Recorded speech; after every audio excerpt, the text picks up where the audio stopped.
नमस्कार, मैं शिवानी रतूड़ी आर्यभट्ट टाइम्स में आपका स्वागत करती हूं, जहां आप जानेंगे बिहार की 21 फरवरी की 7 बजे तक की सभी ताजा बड़ी खबरों के बारे में। उससे पहले एक नजर सुर्खियों की ओर। प्रशांत किशोर का बड़ा हमला, 35 सालों की राजनीति ने बिहार को किया बर्बाद। बिहार कांग्रेस अध्यक्ष ने महागठबंधन को दी सीट बंटवारे की नसीहत, जीत के लिए सही रणनीति पर जोर। तेजस्वी यादव का बड़ा बयान, हमारी सरकार बनी तो ईवीएम को हटाएंगे। प्रधानमंत्री नरेंद्र मोदी की सभा से पहले हवाई अड्डा बना छावनी, सुरक्षा कड़ी। कांग्रेस ने बिहार में राजनीति को फिर से गरमाया, कृष्णा अल्लावरू को मिली बड़ी जिम्मेदारी। बढ़ते हैं खबरों की ओर विस्तार से। प्रशांत किशोर का बड़ा हमला, 35 सालों की राजनीति ने बिहार को किया बर्बाद। जी हां, जनसुराज के संयोजक और बिहार के प्रमुख रणनीतिकार प्रशांत किशोर ने एक बार फिर बिहार के नेताओं पर तीखा हमला बोला है। उनका कहना है कि नीतीश कुमार और लालू यादव ने 35 सालों तक बिहार में शासन किया और राज्य को बर्बाद कर दिया। प्रशांत किशोर ने आरोप लगाया कि इन नेताओं ने सामाजिक न्याय के नाम पर बिहार की जनता को लूटा है। साथ ही उन्होंने भारत रत्न कर्पूरी ठाकुर के समतामूलक समाज के सपने को याद करते हुए कहा कि उनके अनुयायियों के राज में बिहार के 60% परिवारों के पास जमीन नहीं है। बढ़ते हैं अगली खबर की ओर। बिहार में बीजेपी विधायक पर डीईओ को धमकाने का आरोप, सुरक्षा की गुहार। जी हां, मुजफ्फरपुर में बीजेपी विधायक अशोक कुमार सिंह पर डीईओ अजय कुमार सिंह ने गंभीर आरोप लगाए हैं। डीईओ का कहना है कि विधायक अपने समर्थकों के साथ सरकारी आवास पर पहुंचे और अवैध रूप से किए गए निर्माण कार्यों के भुगतान का दबाव डाला।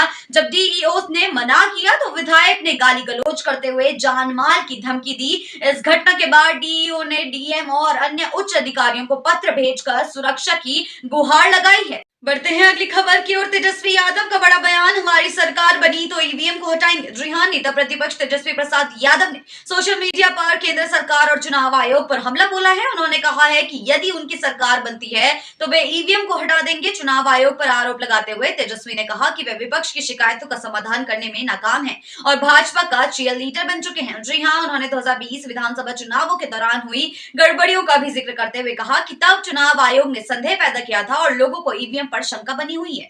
बढ़ते हैं अगली खबर की ओर। लखीसराय में बनेगा बिहार का सबसे बड़ा सोलर पावर हब, सितंबर में होगी शुरुआत। जी हां, लखीसराय के कजरा में बिहार का सबसे बड़ा सोलर पावर प्लांट सितंबर तक चालू हो जाएगा, जो राज्य की ऊर्जा जरूरतों को पूरा करने में महत्वपूर्ण भूमिका निभाएगा। इस परियोजना की क्षमता 185 मेगावाट सौर ऊर्जा उत्पादन की होगी और इसमें 254 megawatt our battery energy storage system भी लगेगा। स्विच यार्ड और अन्य संरचनात्मक कार्य जुलाई के अंत तक पूरे होने का लक्ष्य है। ऊर्जा सचिव पंकज कुमार पाल ने बुधवार को इस परियोजना की समीक्षा की, जिसमें अधिकारियों और निर्माण एजेंसी लॉर्सन एंड टूबो के प्रतिनिधि भी शामिल हुए।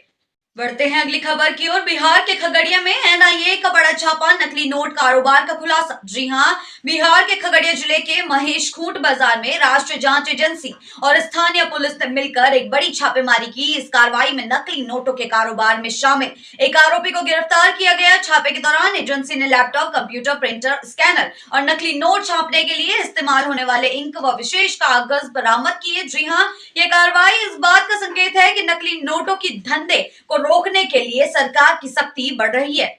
बढ़ते हैं अगली खबर की ओर। बिहार के ग्रामीण इलाकों में पुलों का निर्माण, 613 पुल पुलिया की डीपीआर तैयार। जी हां, बिहार के ग्रामीण क्षेत्रों में बेहतर कनेक्टिविटी के लिए जल्द ही 613 नए पुल पुलियों का निर्माण होगा। ग्रामीण कार्य विभाग ने इन पुलों की डीपीआर तैयार कर ली है और अब राज्य कैबिनेट से मंजूरी का इंतजार कर रहा है। विभाग का लक्ष्य है कि जून तक इन पुलों का टेंडर जारी हो जाए ताकि बरसात से पहले निर्माण कार्य शुरू हो सके। इस योजना के तहत अगले 2-2.5 वर्षों में इन पुलों का निर्माण पूरा किया जाएगा।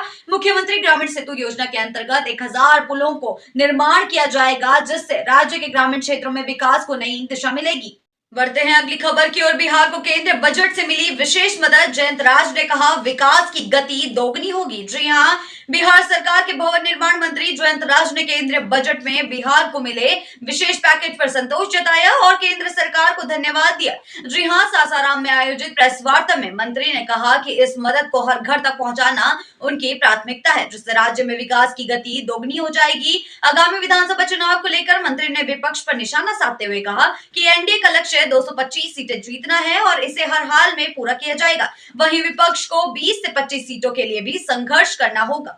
जी हाँ, बढ़ते हैं अगली खबर की ओर। बिहार कांग्रेस अध्यक्ष ने महागठबंधन को दी सीट बंटवारे की नसीहत, जीत के लिए सही रणनीति पर जोर। जी हाँ, बिहार कांग्रेस के प्रदेश अध्यक्ष अखिलेश प्रसाद सिंह ने राष्ट्रीय जनता दल और महागठबंधन के सहयोगियों को सीट बंटवारे को लेकर एक बड़ी नसीहत दी है। उन्होंने गुरुवार को पटना के सदाकत आश्रम में आयोजित नए प्रदेश प्रभारी कृष्णा लवरू के स्वागत समारोह में कहा कि अगर सीटों का बंटवारा सही तरीके से किया गया तो कांग्रेस 19 सीटों से बढ़कर 40 से 50 सीटों तक पहुंच सकती है। यह बयान महागठबंधन के अंदर सीटों को लेकर चल रही चर्चाओं के बीच आया है। बढ़ते हैं अगली खबर की ओर। तेजस्वी यादव की नई राजनीति, सामाजिक से आर्थिक न्याय तक का सफर। जी हां, लालू प्रसाद यादव की सामाजिक न्याय की अवधारणा से उन्हें बिहार का नायक बना दिया था, लेकिन भ्रष्टाचार और जंगल राज के आरोपों ने उनकी छवि को धूमिल किया। अब उनके बेटे तेजस्वी यादव, जो बिहार की राजनीति में अपनी पहचान बना चुके हैं, उस अवधारणा को नई दिशा देने का प्रयास कर रहे हैं। वे सामाजिक न्याय के साथ साथ आर्थिक न्याय को भी प्रमुख मुद्दा बना रहे हैं। तेजस्वी की राजनीति परिवक्ता के बावजूद स्थायी सत्ता की उनकी आकांक्षा अभी तक पूरी नहीं हो पाई और इस बार वे अपनी रणनीति को और भी ज्यादा सजग तरीके से आगे बढ़ा रहे हैं। बढ़ते हैं अगली खबर की ओर। प्रधानमंत्री मोदी की सभा से पहले हवाई अड्डा बना छावनी, सुरक्षा कड़ी। जी हां, प्रधानमंत्री नरेंद्र मोदी की सभा को लेकर हवाई अड्डा क्षेत्र सुरक्षा के लिहाज से छावनी में तब्दील हो जाएगा। डीएम डॉक्टर नवल किशोर चौधरी के अनुसार 4000 से अधिक पुलिस बल और दंडाधिकारी सुरक्षा व्यवस्था और यातायात प्रबंधन में तैनात होंगे। सुरक्षा के कड़े इंतजामों के तहत हर कदम पर जवानों की निगरानी रहेगी, जबकि एम्बुलेंस को बिना रोक टोक के गुजरने की अनुमति दी जाएगी।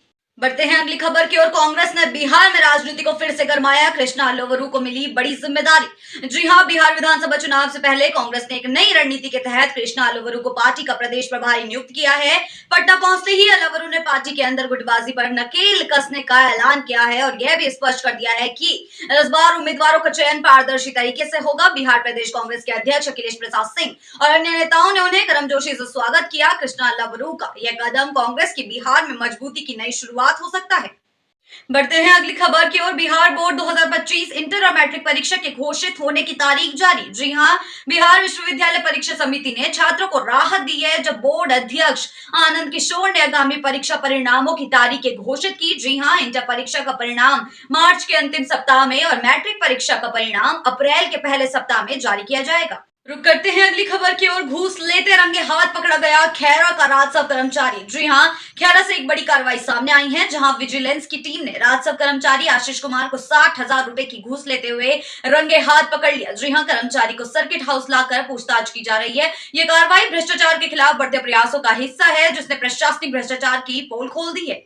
बढ़ते हैं अगली खबर की ओर। नीतीश कुमार ने नालंदा में दी विकास की सौगात, 8.2 अरब योजनाओं का किया उद्घाटन। जी हां, मुख्यमंत्री नीतीश कुमार ने अपनी प्रगति यात्रा के दौरान नालंदा में विकास की एक नई लहर शुरू की। उन्होंने 8.2 अरब रुपए की 263 योजनाओं का उद्घाटन और शिलान्यास किया। इनमें 177 योजनाओं का उद्घाटन 361 करोड़ रुपए से किया गया, जबकि 86 योजनाओं का शिलान्यास 459 करोड़ रुपए से हुआ। सबसे पहले नीतीश कुमार ने सिला प्रखंड के नानंद गांव में विकास कार्यों का निरीक्षण किया, जो बिहार के लिए एक महत्वपूर्ण कदम साबित हो सकता है।